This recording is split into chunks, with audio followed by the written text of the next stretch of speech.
Marina Sabatier est une jeune fille de 8 ans qui va décéder suite au mauvais traitement infligé par ses parents. Personne n'aura rien fait pour l'aider et personne n'aura pris en compte ses appels à l'aide. Pour tout savoir sur la triste histoire de Marina Sabatier, lançons-nous maintenant dans la vidéo.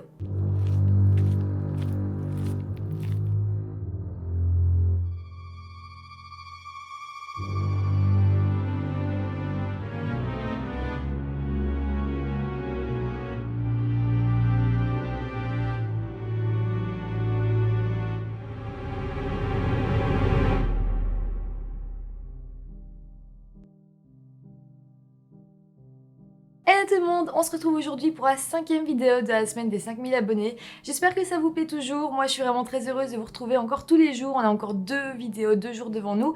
Donc voilà, c'est chouette, moi je profite, voilà. Juste avant de commencer la vidéo, je vous rappelle juste de vous abonner à la chaîne YouTube si c'est pas encore fait. Vous pouvez aussi aller faire un tour sur mon YouTube, vous pouvez faire des dons pour la chaîne, seulement si vous en avez les moyens et si vous en avez envie évidemment. Et puis maintenant, lançons-nous dans la vidéo. Alors nous allons parler d'une petite fille française originaire de la Sarthe. Elle a 8 ans et elle s'appelle Marina Sabatier. Elle vit avec sa maman qui s'appelle Virginie Darras et qui a 33 ans et avec son papa qui s'appelle Éric Sabatier et qui lui a 40 ans. En plus de ses parents, Marina vit avec 4 frères et sœurs. On a Aurélien qui est le plus âgé de la fratrie, il a 13 ans. Alors Marina partage la même mère avec Aurélien mais pas le même père. Elle a aussi une petite sœur qui s'appelle Oriane qui a 9 ans, un frère qui s'appelle Alexis et qui a 8 ans et un petit frère qui s'appelle Brian et qui a 5 ans. Déjà, dès le début de la vie de Marina, il s'est passé des choses assez bizarres avec ses parents. Virginie, sa maman, avait fait croire à son père qu'elle avait perdu le bébé à la naissance, qu'elle était morte-née et son père l'avait cru et puis finalement... Marina était là et voilà. Donc déjà c'est assez étrange de faire croire ça. Je n'ai pas trouvé la raison, je sais pas qu'est-ce qui l'a poussé à faire croire ça à son mari. Mais en tout cas, dès le début, on a bien senti qu'il y avait quelque chose qui n'allait pas avec Marina. Enfin, c'était pas de sa faute à elle, mais en tout cas, les parents, Virginie, surtout la mère, il y avait quelque chose qui n'allait pas avec sa fille. Donc là, nous sommes en 2009, Marina a 8 ans et elle a vraiment pas eu une vie facile. Ses parents sont vraiment horribles avec elle. Ils lui donnent des coups de pied, des coups de poing. Il l'attache, il la bâillonne et en plus de ça, parfois il s'amuse à la plonger dans des bains glacés. En plus de ça, les parents s'amusaient à la faire marcher sur des très longues distances avec des choses très très lourdes sur le dos. Ils faisaient ça assez régulièrement et à cause de ça, la petite Marina avait en fait un problème aux pieds, ses pieds étaient déformés. Avec tout ça, on peut se rendre compte que Marina n'allait pas bien et ça devait se voir. Elle faisait plusieurs allers-retours à l'hôpital. Ses institutrices à l'école se rendaient bien compte aussi que cette petite fille n'avait pas une vie normale, qu'elle était comme maltraitée par ses parents. Et donc, les institutrices et les divers hôpitaux où Marina a été ont contacté la police en 2008. Donc là, on est quand même un an avant sa mort, qui sera en 2009. Mais là, en 2008, la police va entendre parler de cette petite fille qui est peut-être maltraitée et ils vont décider de l'entendre. Marina va donc témoigner devant la police et ils vont filmer son témoignage, mais malgré tout, ils vont pas y faire vraiment attention et ils vont juste classer l'affaire et laisser Marina à ses parents. Son frère aîné, Aurélien, dira même plus tard que son seul grand souvenir de sa petite sœur Marina, c'était le souvenir d'une enfant parfois nue et souvent dans des coins où elle pouvait pas bouger. Il se rappelle parfois aussi que Marina était forcée à boire du vinaigre et elle était affamée par ses parents et puis ensuite il lui donnait de temps en temps les restes des repas. Et à ce moment-là, en fait, Marina avait faim, donc elle se jetait sur les restes, mais ils mettaient du sel, beaucoup de sel dans les repas pour que ce soit indigeste. Et Marina, qui avait que ça à manger, elle le mangeait quand même si ça devait vraiment pas être agréable. Aurélien dira aussi que quand Marina pleurait, parce que les repas étaient trop salés, parce qu'elle voulait pas faire quelque chose que ses parents lui obligeaient de faire, eh bien ses parents la frappaient tout simplement. Mais une chose très étrange quand même, c'est que, voilà, Marina avait 4 frères et sœurs, et pourtant, c'était la seule enfant battue de la famille. Les autres enfants vivaient une vie assez normale. Ils recevaient pas vraiment de coups, ils n'étaient pas battus, ils étaient bien traités. Mais Marina, elle, ses parents la prenaient comme souffre-douleur. Et ça, c'était assez étrange. Bon, je dis que les enfants avaient une vie assez normale. c'est pas forcément vrai dans le sens où ils devaient quand même voir tous les jours leur sœur se faire frapper et maltraiter par leurs parents, ce qui devait être vraiment traumatisant, je pense. Et en plus de ça, ils devaient couvrir leurs parents. Les frères et sœurs se rappellent que parfois, quand ils allaient à l'école et que Marina était pas là, eh ben, ils devaient mentir sur pourquoi Marina était pas là pour couvrir les parents, alors que eux savaient très bien que Marina s'était fait battre et tout simplement elle ne pouvait pas aller à l'école. Bon, maintenant on va se projeter dans la nuit du 6 au 7 août 2009. Ce soir-là, Marina avait été plongée dans un bain d'eau froide où elle était restée très longtemps. Elle avait même fait ses besoins, donc elle baignait vraiment dans ses excréments, elle était totalement nue. Donc voilà, elle était vraiment très très mal. Elle était dans la cave de ses parents et en fait c'est vraiment triste à dire mais c'était comme un jour comme un autre pour elle. C'est pas un soir où il y a eu quelque chose en plus, c'était vraiment une journée comme une autre, une soirée comme une autre. Mais juste ce soir-là, Marina en pouvait plus.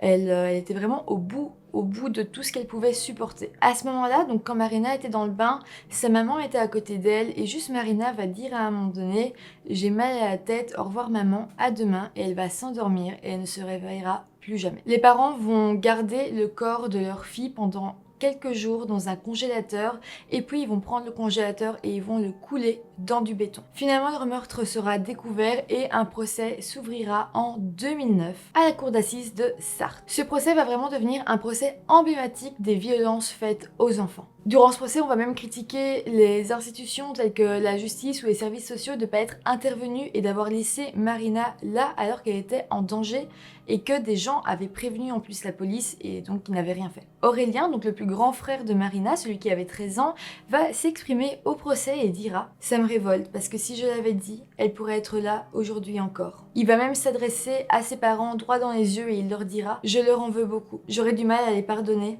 parce qu'il y aura toujours l'obstacle de Marina entre eux et moi. » Oriane, la grande sœur de Marina, qui elle avait 9 ans, ira même témoigner à la barre et parlera d'un épisode qui l'avait assez traumatisée.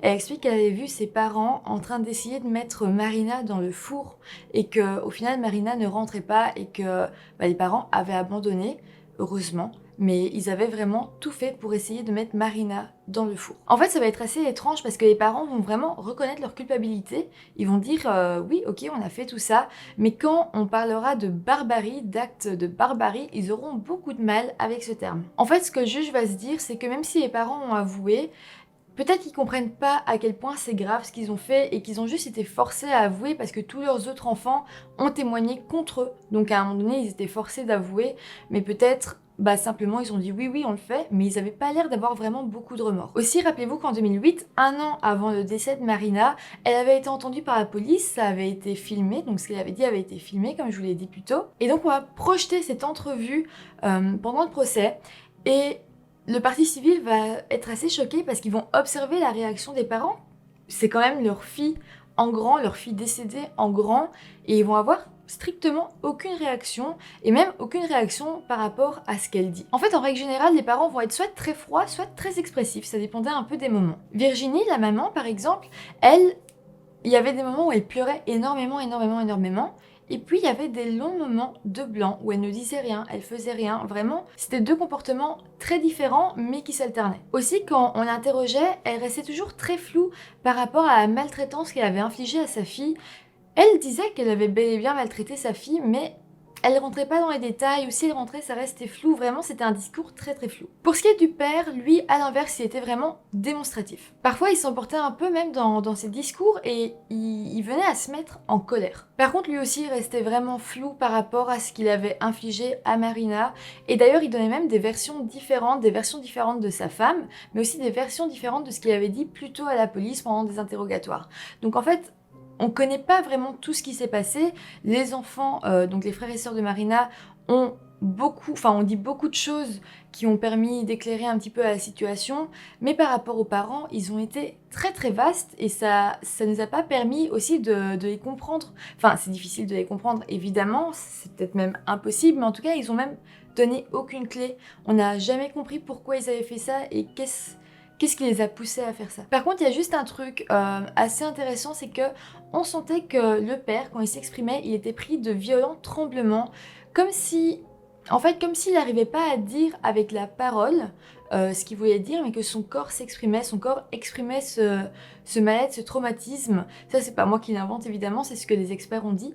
Mais voilà, il disait que ce père s'exprimait beaucoup plus sans le vouloir avec son corps qu'avec la parole. En règle générale, les experts psychiatres diront que les deux accusés avaient de gros problèmes pour exprimer leurs émotions. Ils détermineront aussi que Virginie, la mère, était sans doute alcoolique parce qu'elle buvait 6 à 7 verres de whisky par jour. En fait, le fait qu'elle buvait, ça peut aussi expliquer pourquoi elle était aussi floue, parce que bon, quand on boit 6 à 7 verres de whisky par jour, j'imagine qu'il n'y a pas beaucoup de moments dans la journée où on est nous-mêmes, où on est totalement sobre. Donc, ouais, c'est possible que tout ce qu'elle ait fait reste vraiment flou dans sa tête. Mais voilà, ça nous dit certaines choses sur les accusés. Mais encore une fois, comme je le disais, on reste très très flou. Et d'ailleurs, ça va être reproché aux experts psychiatres pendant le procès de ne pas avoir assez creusé chez les coupables, de ne pas avoir vraiment essayé de comprendre leur acte. Les psychiatres sont restés vraiment très en surface. Bon, par contre, ce qu'on a quand même voulu savoir, c'est qui dans le couple était le meneur. En fait, ce qui va ressortir de ça, c'est qu'on va comprendre que Éric Sabatier, le père, était un homme extrêmement dépendant. On n'en sait pas plus par rapport à ça, juste les psychiatres vont dire que c'est un homme dépendant de Virginie, par exemple.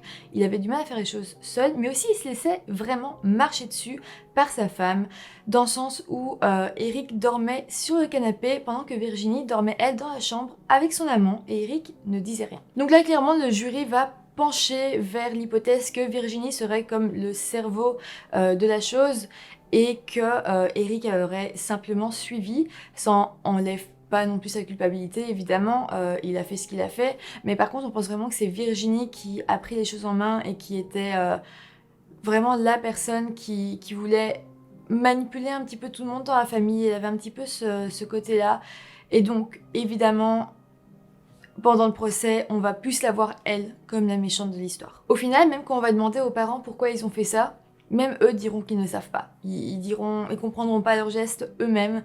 Donc c'est vrai que quand eux-mêmes n'arrivent pas à s'exprimer dessus, c'est très compliqué d'essayer de comprendre. Bon, sinon on va quand même parler du parti civil de ce procès. En fait, ce parti civil était constitué de 4 associations. Et après 15 jours de procès, en fait, ces 4 associations ont décidé de poursuivre l'État pour dysfonctionnement, ce qui était vraiment une première en France, parce que donc l'État n'avait pas porté secours à la petite Marina Sabatier, et donc ils ont vraiment voulu le montrer, voulu dénoncer cet État qui a été du coup dysfonctionnel à ce moment-là. Bon, par contre, ce qui est un peu triste, c'est que cette plainte a été classée sans suite en 2013. Entre-temps, en 2012, les parents de Marina Sabatier ont été condamnés à 30 ans de prison pour actes de barbarie et de torture ayant entraîné la mort de leur propre enfant. En plus de leurs 30 ans d'emprisonnement, ils ont une peine de sûreté de 20 ans, donc ça fait que quoi qu'il arrive, ils pourront pas sortir au bout de 10 ans, 5 ans ou quoi. Ils devront, quoi qu'il arrive, faire 20 ans en prison avant de pouvoir demander une libération conditionnelle. En fait, ce qui va être intéressant ici, c'est que la justice hésitait entre une peine à perpétuité. On sait très bien que la perpétuité en France n'existe pas. En fait, la perpétuité, c'est 30 ans de prison et une peine de sûreté de 22 ans. Et là, en fait, ils ont plutôt choisi de juste faire une peine de 30 ans. Donc ils disent pas le mot perpétuité, c'est vraiment donc ça change pas grand chose dans les faits, mais ça a quand même un poids de dire qu'on ne met pas à perpétuité, on ne les met pas à perpétuité, on les met pour 30 ans de prison. En fait, s'ils ont choisi de faire ça, c'était pour leur donner quand même un côté humain.